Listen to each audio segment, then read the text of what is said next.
Salut à tous les Vetters, c'est Patrick de Vetted. Aujourd'hui, nous allons parler de ceci. Oh, attendez, je n'ai en fait pas d'introduction pour la vidéo d'aujourd'hui car c'est l'une des vidéos les plus folles, les plus dingues que j'ai jamais réalisées et j'ai effectué énormément de recherches et de vérifications pour ce contenu. En fait, il est environ 2 heures du matin et je suis encore en train de travailler sur ce projet.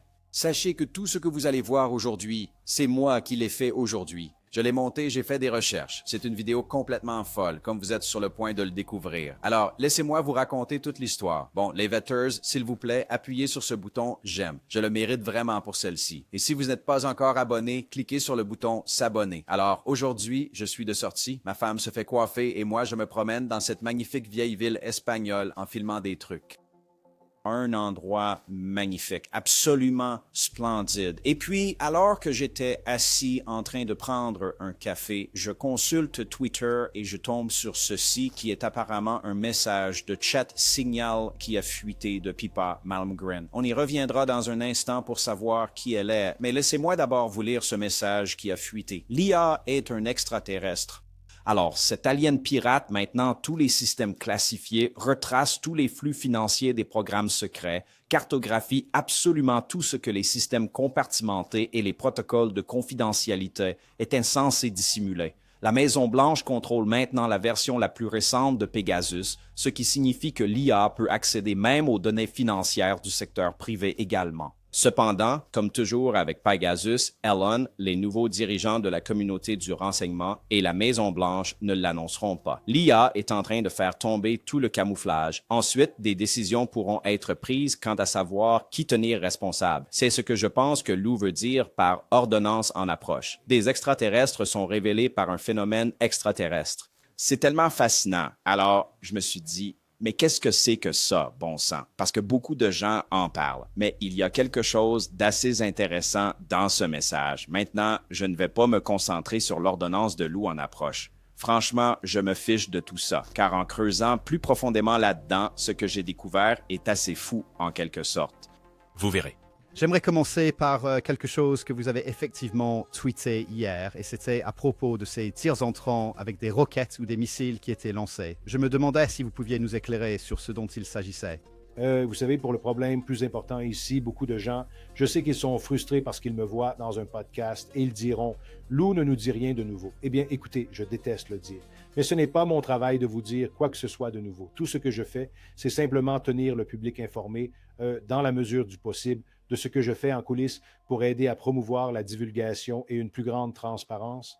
Ce n'est pas pour révéler les secrets du monde ou les secrets de la sécurité nationale aux gens. Ce n'est pas ma façon de travailler. Et après 7 ans, les gens devraient le savoir maintenant. Alors oui, c'était vraiment destiné à un public très spécifique. Il y a des choses qui se passent, je crois, en coulisses et qui vont être très révélatrices. Je pense que l'année 2015 va être... je suis désolé. 2025, pardonnez-moi, pas un lapsus freudien, juste pas assez dormi. 2025 va être, je pense, une très bonne année. Il se passe beaucoup de choses. Alors, regardons d'un peu plus près ce message. Comme vous pouvez le voir tout en haut, il y a quelque chose d'obscurci. Il y a une date, n'est-ce pas? Ça a été pris en capture d'écran et on ne peut pas vraiment distinguer la première partie du message. Il est écrit « C'est ironique. Vous... » et puis c'est coupé, n'est-ce pas? Eh bien, j'ai finalement réussi à déchiffrer exactement ce qu'il dit. Et en parvenant à comprendre tout ce qu'il révèle, ça change absolument tout. Je dois laisser les micros allumés, alors permettez-moi de remercier le cycle Pendragon d'avoir sponsorisé la vidéo d'aujourd'hui. La nouvelle bande-annonce du cycle Pendragon vient de sortir et j'y réagis. De l'esprit visionnaire de Stephen R. Lawhead vient le cycle Pendragon, une nouvelle série époustouflante qui comble enfin le vide douloureux de la fantasy épique. C'est notre théorie dans Legend Reborn, pas le conte familier du roi, mais l'histoire d'origine qui a tout déclenché. Filmé avec une ampleur cinématographique époustouflante, chaque plan est un événement majeur.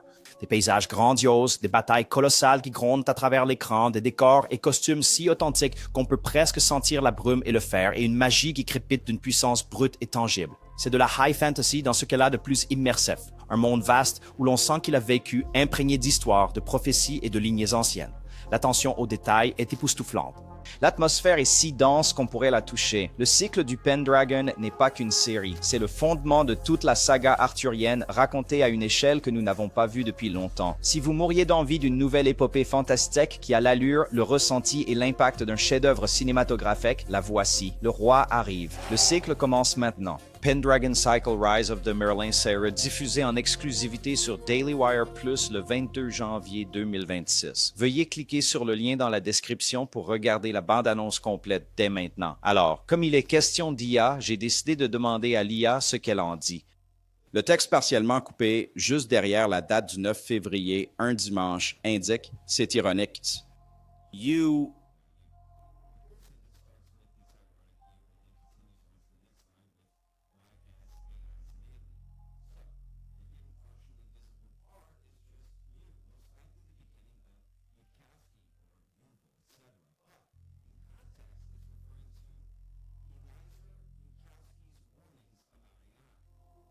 Et quoi? Alors, eh bien, vérifions ça, parce que l'IA n'a pas toujours tort, et je sais que je me suis trompé de nom, mais on y reviendra dans une seconde.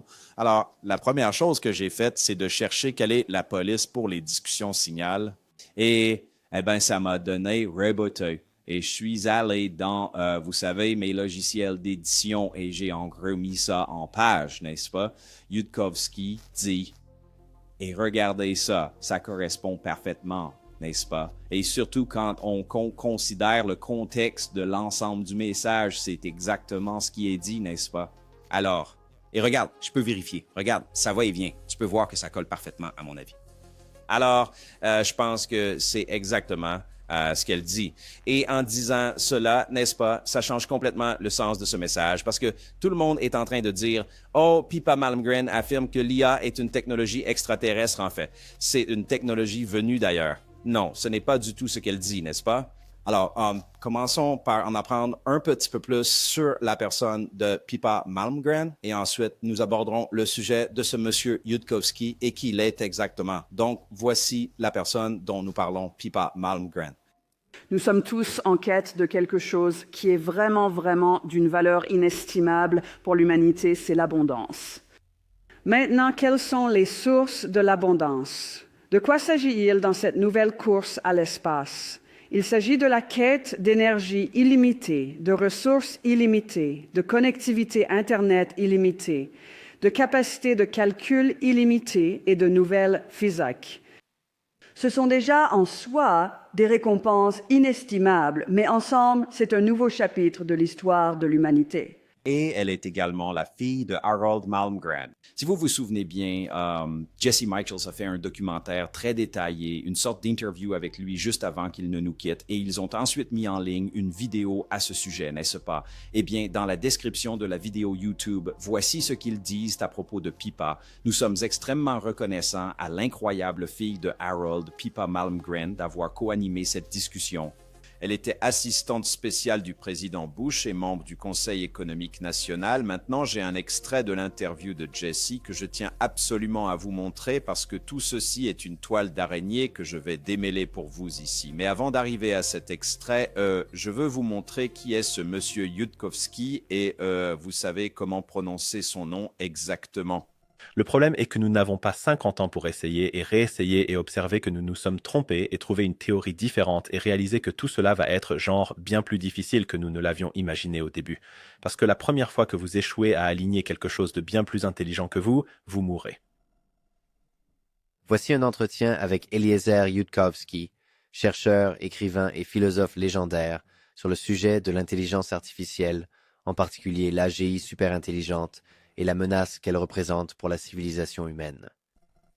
C'est un expert en IA et il a tenu des propos sur l'intelligence artificielle que Pippa vient de nous rapporter. Mais en allant plus loin dans cette vidéo, les choses sont devenues plus folles que je n'aurais jamais pu l'imaginer, car elle évoque quelque chose appelé Pegasus. C'est quoi ça? Ce soir, nous allons vous plonger au cœur du marché mondial, de plus en plus étendu et opaque, de la cyberespionnage. Nous examinerons de près une société israélienne très controversée, connue sous le nom de NSO Group, dont la valeur est estimée à près d'1 milliard de dollars, et qui prétend avoir mis au point un outil de piratage informatique capable de pénétrer dans quasiment n'importe quel téléphone intelligent sur la planète. NSO licencie ce logiciel, appelé Pegasus, à des agences de renseignement et des agences chargées de l'application de la loi dans le monde entier, afin qu'elles puissent infiltrer les téléphones et applications chiffrées des criminels et des terroristes. Le problème, c'est que ce même outil peut aussi être déployé par un gouvernement pour écraser la dissidence. Et c'est ainsi que Pegasus a été lié à des violations des droits humains, à une surveillance contraire à l'éthique et même au meurtre notoirement brutal du critique saoudien Jamal Khashoggi. Oh, merde, d'accord. Oh, ce n'est vraiment pas bon, n'est-ce pas? Écoutez attentivement ce que le véritable lanceur d'alerte Edward Snowden avait à dire à propos de Pegasus il y a 4 ans. Alors, Ed, pourriez-vous nous donner votre première réaction aux conclusions du projet Pegasus? C'est partout. C'est une industrie qui ne devrait pas exister. Nous voyons ce que fait le groupe NSO, qui est en quelque sorte le plus célèbre de ces acteurs, mais le groupe NSO n'est qu'une entreprise parmi tant d'autres. Et si une entreprise sent si mauvais, que se passe-t-il avec toutes les autres? Je veux dire, quand je regarde ça, ce que le projet Pegasus a révélé, c'est un secteur où leurs seuls produits, ce sont des vecteurs d'infection, n'est-ce pas? Ce ne sont pas des produits de sécurité. Ils n'offrent aucune sorte de protection, aucun type de prophylaxie. Ils ne fabriquent pas de vaccins. La seule chose qu'ils vendent, c'est le virus. Et je pense que dire qu'ils ne le vendent qu'au gouvernement n'améliore en rien la situation, surtout quand on voit les cibles qui viennent d'être révélées. Et ça devient encore plus étrange parce que Yudkowsky, vous savez, a publié un article en 2007 où il parlait de choses un peu, disons, extraterrestres. Vous comprendrez ce que je veux dire. Ce n'est pas exactement la même chose, mais il a abordé un sujet similaire et je pense que les gens sont simplement en train de tout mélanger. Un dieu étranger, d'Eliezer Yudkowsky, publié le 2 novembre 2007 à 6h57 du matin. Mais il y a aussi une partie dans ce message où Pipa parle de la Maison-Blanche qui possède l'IA la plus puissante, n'est-ce pas, Pegasus, pour enquêter sur tout ça. Je me suis dit, j'ai déjà entendu ça. Oh, où? Ah oui, du lanceur d'alerte Matthew Brown, car il a tweeté ça. Hey, Elon Musk, intéressé par un véritable avantage asymétrique à manier dans cette aventure politique que vous avez lancée? Comme vous le savez maintenant, la Maison-Blanche possède depuis longtemps une IA unique capable de prédire avec précision toute une série d'événements futurs. On parle d'une sacrée opposition, n'est-ce pas? Et alors, n'est-ce pas? Est-ce la même chose? Eh bien, si vous ne connaissez pas Matthew Brown, permettez-moi de vous rafraîchir la mémoire. Et nous allons entendre des témoignages aujourd'hui concernant de récentes révélations au sujet d'un programme d'UAP prétendument secret, dont l'existence et les conclusions auraient pu être retenues de manière inappropriée au Congrès. Il s'agira du document original concernant la constellation Immaculée. Ceux d'entre nous qui ont suivi cela de très près ont entendu chuchoter les mots « constellation immaculée » depuis quelques mois maintenant. La constellation Immaculée, c'est un programme de reconnaissance de phénomènes aériens non identifiés, je peux l'affirmer à 100%. Ce qu'il y a là-dedans est dingue. Je veux dire, elles disent, et je paraphrase, que des F-22 se sont fait encercler par des orbes volants qu'ils ne pouvaient pas semer. Il y avait des images satellites ou une image d'une soucoupe volante de la taille d'un terrain de football caché dans les nuages. J'ai personnellement accompagné des gens dans les bureaux des membres pour des réunions privées afin qu'ils puissent se rencontrer et s'entendre. Vous êtes l'auteur de ce que le monde connaît comme le rapport de la constellation Immaculée. Parlons du secret et du sujet des pannes. Ne devrait-il pas être secret dans une certaine mesure? Je veux dire, il y a une course pour la technologie, pour essayer de la comprendre. Nous avons des nations adverses qui aimeraient l'obtenir avant nous. Pourquoi ne pas garder tout ça secret? Eh bien, si notre seule préoccupation était de protéger la technologie et de maintenir un avantage militaire, vous savez, il y a de solides arguments qui ont été avancés et qui l'ont été avec succès pendant des décennies dans ce pays et que les dirigeants et le peuple américain semblent accepter d'être tenus dans l'ignorance de la direction que la science, la technologie et leur armée leur font prendre. Ce n'est pas juste de la technologie. Sorry. Ce n'est pas quelque chose qu'on a inventé en laboratoire et c'est délicat car une fois que le secret est inventé, n'importe qui peut le faire. Fondamentalement, cela découle et est secondaire à ce qu'on nous a présenté comme la plus grande question. L'humanité est-elle seule? La réponse est non. Le secret qui a été si farouchement défendu se fait au détriment, à mon humble avis, de la dignité humaine, de la liberté et du progrès. Et il n'est plus admissible ni acceptable à mes yeux de poursuivre cette voie, de priver une autre génération, non seulement d'Américains, mais de l'humanité tout entière, de leur droit inaliénable de savoir qui ils sont, d'où ils viennent et ce qu'il en est de nous. Et ce qui est intéressant à ce sujet, c'est que si vous consultez la description de cette vidéo, on peut lire ceci. En 2024, un terme énigmatique a commencé à se répandre parmi un petit groupe d'enquêteurs sur les pins. Le nom était Constellation Immaculée. Quiconque osait même prononcer ce terme mettrait sa propre vie en danger, selon des personnes familières avec le programme For Six Sucks Sheer Core Paintings. MCON, la version abrégée du terme, a été porté à l'attention du Congrès. Il a été expliqué aux membres que c'était un terme de couverture pour un programme d'accès spécial non reconnu logé au sein de la branche exécutive, spécifiquement sous le contrôle de la Maison-Blanche.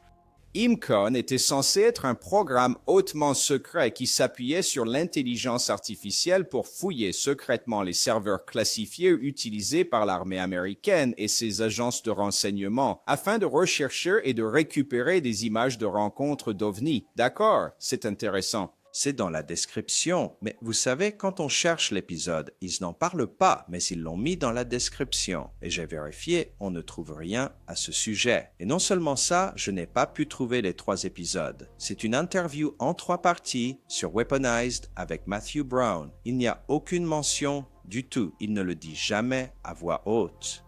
Seulement dans ce tweet et seulement dans cette description. Maintenant, ça veut dire quelque chose? Je ne sais pas, non, mais c'est intéressant que la constellation Immaculée soit la même que celle de la Maison-Blanche avec Pegasus. Et si vous vous souvenez du rapport sur la constellation Immaculée, le nom d'Elizondo y est partout.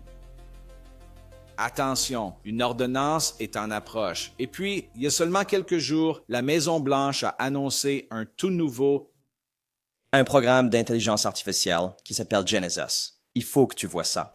Passons maintenant au plan de la Maison-Blanche pour placer Washington au premier plan dans la course à l'IA, comparant ce qu'ils veulent faire au projet Manhattan. Vous savez, le projet de recherche qui nous a donné la bombe atomique, il s'appelle la Mission Genesis, un effort gouvernemental pour accélérer les percées de l'IA dans l'énergie, la science et la défense avec le département de l'énergie au centre de tout cela. Le plan unit la recherche en IA dans 17 laboratoires nationaux et quelques 40 000 scientifiques du DOE, créant une plateforme fédérale d'IA coordonnée pour la toute première fois. Et non seulement ça, je suis allé sur la page YouTube du ministère de l'Énergie. Oui, ils ont bien une page YouTube et ils ont mis en ligne cette vidéo à ce sujet. À chaque époque, l'espèce humaine invente de nouvelles façons de voir plus loin. Le télescope nous a offert un aperçu des étoiles. Le microscope, lui, a révélé les mondes qui se trouvent en nous. Depuis des siècles, des penseurs comme Leibniz, Shannon et Turing rêvaient de rendre toutes les connaissances calculables. Mais aujourd'hui, le savoir croît plus vite que notre capacité à le comprendre. Des milliers de milliards de points de données, un univers d'informations encore inexploité. Maintenant, un nouvel instrument émerge, capable non seulement d'observer l'univers, mais aussi de le comprendre. La mission Genesis transformera la façon dont la science est faite en Amérique, unissant nos esprits les plus brillants, les ordinateurs les plus puissants et de vastes données scientifiques en un seul système vivant de découverte. Reposant sur l'intelligence artificielle et le calcul quantique, il redéfinira radicalement l'ampleur, la vitesse et la finalité du progrès scientifique en Amérique. C'est l'œuvre qui définira l'héritage de notre génération. Une nouvelle révolution est en marche, une guidée non pas uniquement par la concurrence, mais plutôt par la curiosité, par l'imagination et par la conviction profonde que la découverte représente la forme la plus authentique de progrès.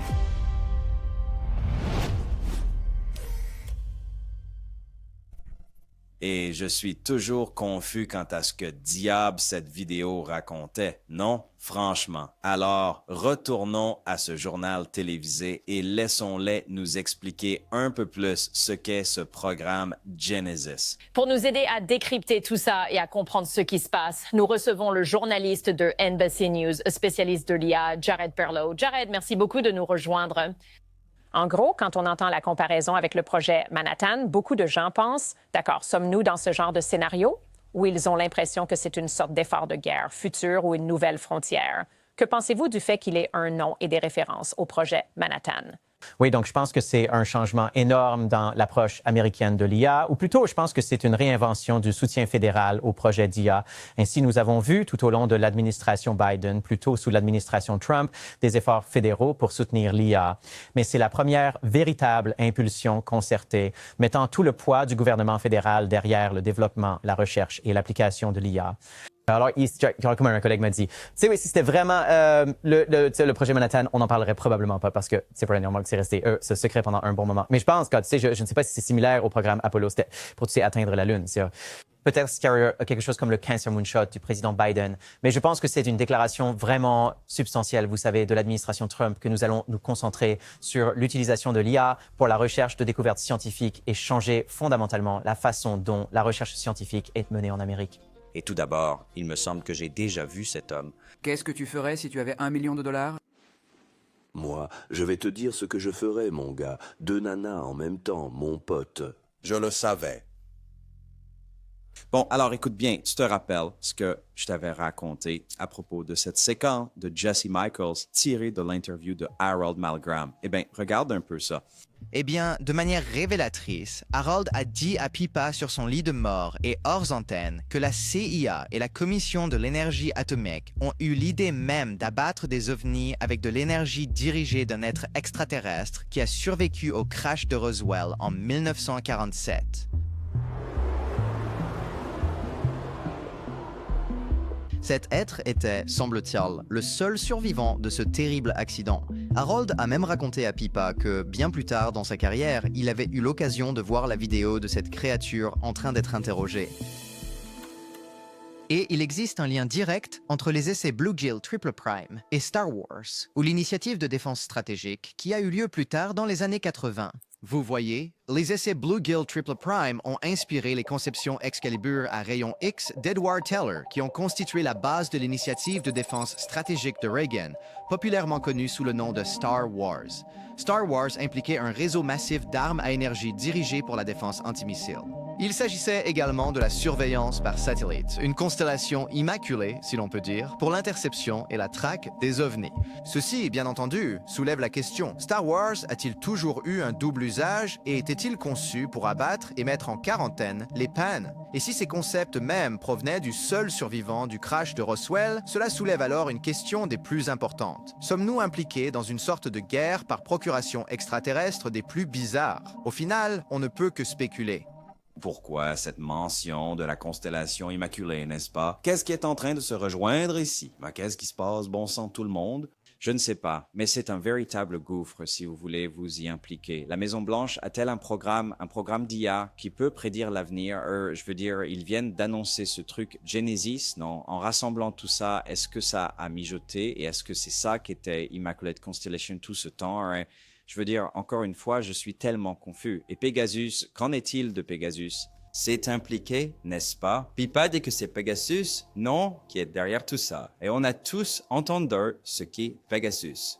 Je veux dire, ils viennent chercher nos téléphones. Edward Snowden est impliqué, n'est-ce pas? C'est ce qu'il dit. Et on sait tous ce qu'il a dit, qu'il nous espionne via nos téléphones. Je suis terrorisé et je ne sais pas quoi en penser, n'est-ce pas? Mais ce premier message de chat divulgué a été mal interprété pour être honnête. Et il n'a même pas vraiment été vérifié que cette pipa l'ait vraiment publié, n'est-ce pas? Mais je me dis, tout le monde s'emballe avec l'IA italienne. Ce n'est pas du tout ce qui se passe. Ce n'est pas ce qui est dit dans ce message, si ce message est même réel. Mais tant de gens en parlent, j'ai dû en parler. Et le gouffre que j'ai exploré et découvert est effrayant, non? Est-ce que c'est ça qui va nous apporter la divulgation, ce programme Genesis, via Pegasus, via je ne sais pas ce qui se passe, bon sang, n'est-ce pas? Matthew Brown était-il au courant de tout cela depuis le tout début? Est-ce de cela qu'il est en train de parler? Encore une fois, je n'en sais rien. Il y a beaucoup de points à relier, mais il y a encore tellement d'espace entre eux. Je ne sais pas ce que vous en pensez, mais je crois que je suis plus confus que je ne l'ai jamais été. Putain, non, mec, je crois que tu te ferais casser la gueule en disant ça. Bon, les amis, écoutez, on se retrouve pour la prochaine. N'oubliez pas, chaque jour est un cadeau, les gars. Paix. Patrick, ne t'en fais pas du tout pour le rasage. Je vais très bien comme ça, chérie. Tu fais un excellent travail. On te regarde tous les jours. Continue. Allez, et nous vous apprécions. Que Dieu vous bénisse.